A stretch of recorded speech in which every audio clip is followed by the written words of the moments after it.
আমি আজকে ফ্যান কাটিংটা সেলাই করে আপনাদেরকে দেখাবো।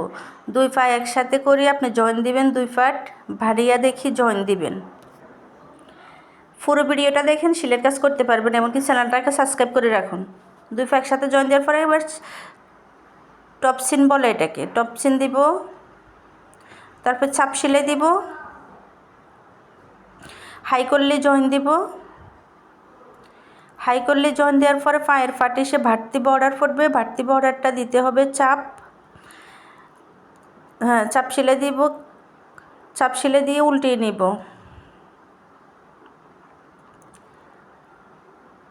উল্টে নেওয়ার পরে পায়ের মোহরিটা সেলাই হয়ে যাবে। পুরো ভিডিওটা দেখেন।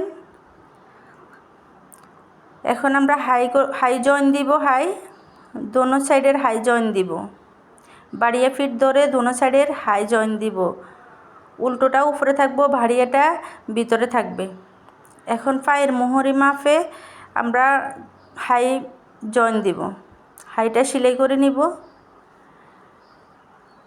হাইটা পুরোটা পায়ের মোহরি মেপে হাইটা পুরো হাইটা সেলাই করে নিয়ে এখন রাবার মেপে রাবার নিব, রাবার নিয়ে রাবার সেলাই করব, রাবারের সাইড সেলাই করব। এখন রাবারটা লাগানোর প্রসেসটা দেখাবো।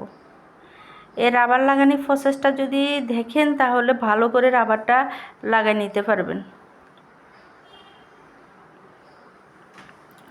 রাবারের 3 সেলাই পড়ে, এখন আমরা 2 সেলাই দিচ্ছি, আরেকটা সেলাই পড়বে 3 সেলাই, আরেকটা সেলাই। এখন যে 3টা সেলাই পড়ছে রাবারে। এই রাবার লাগানোর প্রসেসটা কতটা সুন্দর হয়েছে, আয়রন করে নিচ্ছি। ওয়া